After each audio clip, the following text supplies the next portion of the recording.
பெரிய தலையா இருக்கீங்க. டெல்லி பெரிய தலையில இறக்கி பெரிய தலையா இருக்கிறீங்க. பெண்கள் நலன் கருதி சாட்டையடி போராட்டம் மிக பிரமாதமா எந்த அரசியல்வாதியும் செய்யாத சாதனையை செஞ்சிருக்கீங்க. ஆனா இதை கிரிட்டிசைஸ் பண்றாங்க. ஐயா சாதனை எல்லாம் எது இல்லைங்க ஐயா. என்னோட ஆள் மனதிலிருந்து வந்ததை நான் செஞ்சிருக்கிறேங்க ஐயா. அந்த பாதிக்கப்பட்ட பெண்ணினுடைய ஒரு சகோதரனை நினைச்சுங்க ஐயா. அரசியல் தலைவராக பார்க்குறீங்க, அந்த பாதிக்கப்பட்ட பெண்ணுடைய சகோதரனை நினச்சிங்கன்னா யாரும் தப்பாக பார்க்க மாட்டாங்க. அரசியல் தலைவராக பார்த்தா நம்ம அரசியல் பிடிக்காதவங்க 2 பேர் கிரிட்டிசைஸ் பண்ணுவாங்க, எதிர்க்கட்சி நண்பர்கள் பண்ணுவாங்க. அதனால் அரசியல் தலைவராக பார்க்காதீங்க, பாதிக்கப்பட்ட சகோதரியினுடைய அண்ணனாக பாருங்கள். அப்படி பார்த்தீங்கன்னா பார்வை மாறிடுங்கண்ணா. அண்ணா கேளுங்கண்ணா. அண்ணா இதை நான் வரவேற்கின்றேங்கண்ணா. காரணம், நம்முடைய செய்தியாளர் சந்திப்பில் அதை பற்றி நம்ம ரொம்ப தீர்க்கமாக பேசணும். இந்த எஃப்ஐஆர் என்பது இது ஒரு மேனிப்புலேட்டட் ஸ்டேட்மெண்ட்டு, அவங்களுடைய மனதிலிருந்து வந்திருக்கக்கூடிய கருத்தாக இது தெரியவில்லை. இதை படிக்கும் பொழுதே டிஸ்ஜாயிண்டடாக இருந்துச்சு. இன்றைக்கி அதே கருத்தை மாண்புமிகு உயர்நீதிமன்றத்தினுடைய நீதிபதிகள் அவங்க சொல்லியிருக்கிறாங்க. அன்னைக்கு நாம் சொன்னோம், இவ்வளோ கேர்லெஸ்ஸாக நீங்கள் பண்ணியிருக்கீங்களே, அது ட்ரையலில் நிற்குமான்னு அந்த கருத்தை இன்றைக்கி பதிவு செஞ்சுருக்கிறாங்க. மூன்றாவதாக ஒரு சாட்டையடி தீர்ப்பும் கொடுத்துருக்குறாங்க. அதாவது பாதிக்கப்பட்ட பெண்ணினுடைய personal details, name, father's name, ஊர் எல்லாமே அது ரிலீஸ் பண்ணதுக்கு உடனடியாக 25 லட்சம் ரூபாய் நஷ்டீடு கொடுங்க, பெண்ணுடைய கல்வியை வருகின்ற காலத்தில் கம்ப்ளீட்டாக எடுத்துக்கங்கன்னு சொல்லியிருக்காங்க.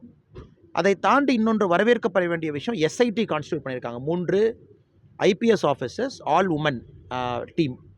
அதுவும் ஒரு பெரிய நல்ல ஒரு செயலாக நான் பார்க்கின்றேனுங்கன்னா, திங்கட்கிழமை அன்னைக்கு national commission for women all India fact finding team அவங்க டீம் வர்றாங்க.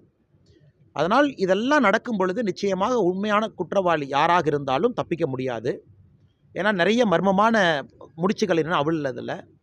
அதே நேரத்தில் சென்னை போலீஸ் கமிஷனர் அவர்கள் சொல்லியிருக்கக்கூடிய கருத்துக்கு கூட உயர்நீதிமன்றம் சில இடத்துல தங்களுடைய கண்டனங்களை பதிவு செஞ்சுருக்கிறாங்க. ஸோ மொத்தத்தில் உயர்நீதிமன்றம் தாமாக முன்வந்து இந்த வழக்கை எடுத்து உடனடியாக, ஏதாவது 1 மாதம் கழிச்சு 2 மாதம் கழிச்சு இல்லைங்கன்னா, உடனடியாக சில முக்கியமான விஷயத்த சொல்லியிருக்கிறாங்க. அது இந்த வழக்கை கைடு பண்ணும் அப்படிங்கிற நம்பிக்கை இருக்குங்கண்ணா.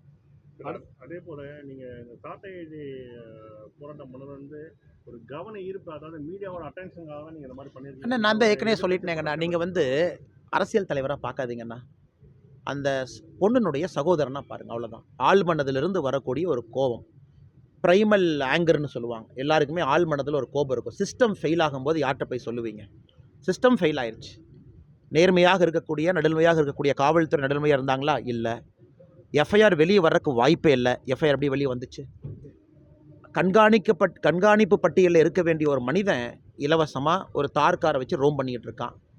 அமைச்சர் பெருமக்களே வீட்டில் போய் உணவருந்துற புகைப்படத்தை பார்க்குறோம். சிஸ்டம் கெட்டு போச்சு. சிஸ்டம் கெட்டு போச்சுன்னா உங்கள் கையில் என்ன இருக்குங்கண்ணா? போராட்டம் பண்ணணும்னு சென்னையில் தமிழிசை சவுந்தரராஜன் அக்கா தலைமையில் குழு அமைச்சிங்கன்னா கைது பண்ணி உள்ளே அடைச்சி வைக்கிறாங்க. பேசுவதற்கு எங்கள் கருத்து சுதந்திரம் எங்கே இருக்குங்கண்ணா? எந்த வழிகளுமே உங்களுக்கு இல்லையே. அதனால்தான் இது எடுக்க வேண்டிய கட்டாயம். நாம் இதை ஒரு வேள்வியாக, தவமாக எடுத்திருக்கின்றோம். இது அரசியல் தலைவர்னு பார்க்காதீங்க. ஏற்கனவே சொன்னது போல் பாதிக்கப்பட்ட அந்த சகோதரியினுடைய அண்ணனா பாருங்க. டெல்லி செல்லும் நோக்கம் நாளைக்கு all India level state president's meeting ஐயா, மெம்பர்ஷிப் டிரைவ் ரொட்டீன் மீட்டிங். ஆமாம், திருமாவளவன் என்ன சொல்லியிருக்காப்புலன்னா, இந்த மாதிரி நீங்கள் ஆல்ரெடி அரசு உடனடியாக ஒரு கைது பண்ணியிருக்கு, அதனால கைது பண்ணாட்டி திருமாவளவன் தமிழ்நாட்டில் தான் இருக்காரா இல்லை ஆகாசா மாதிரி ஒரு நாட்டில் வாழ்றாரான்னு எனக்கு சந்தேகமாக இருக்குது. தமிழ்நாட்டு மக்கள் எல்லோரும் இதை பார்த்து என்ன நடக்குது, என்ன வழக்கு, என்ன நடக்குது, எதுவுமே நடக்கலை, எஃப்ஐஆர் லீக் ஆயிடுச்சு, அந்த பெண்ணினுடைய ப்ரைவேட் டீட்டெயில்ஸ் வெளியே வந்துருச்சு, இவ்வளோ பேசிகிட்டு இருக்கோம். திருமாவளவன் புதுசாக ஒரு தீவு கட்டி அதில் ரிப்பப்ளிக் ஆஃப் தமிழ்நாடுன்னு பேர் வச்சு உள்ள உட்காந்துருப்பாராட்டிருக்கு. எனக்கு அவரை பிடிக்கும் தலைவராக. ஆனால் சமீபத்தில் அவர் பேசக்கூடிய கருத்துக்கள் எதுவுமே எனக்கு பிடிக்கலிங்கண்ணா. ஒரு நல்ல மனிதர், ஒரு கூட்டணியில் இருக்கக்கூடிய இந்த ஒரு செயலுக்காக அவர் பேசுகிறதெல்லாம் எப்படிங்க நான் ஏற்றுக்கிறது? ஒரு நல்ல அரசியல் தலைவரை இந்த அளவுக்கு திமுக கூட்டணியில் திமுக பேச வைக்கிறது நினைக்கும் போது எனக்கு கஷ்டமாக இருக்குது. அதனால் இது திருமாவளவன் தான் முதல்ல கிரிட்டிசைஸ் பண்ணியிருக்கிறோம். இந்த வழக்கு போகிற போக்கு, வழக்கில் நபரக்கூடிய தவறுகள், உண்மையான குற்றவாளியை பிடிச்சிட்டாங்களா, முன்னுக்கு முரணாக யார் கருத்து சொல்கிறாங்கன்னா, ஹையர் எஜுகேஷன் மினிஸ்டருடைய கருத்தும் போலீஸ் கமிஷனுடைய கருத்தும் நேர் எதிராக இருக்குது. இதெல்லாம் திருமாவளவனே முதலாக கேட்கணும்னு எதிர்பார்த்தேன்.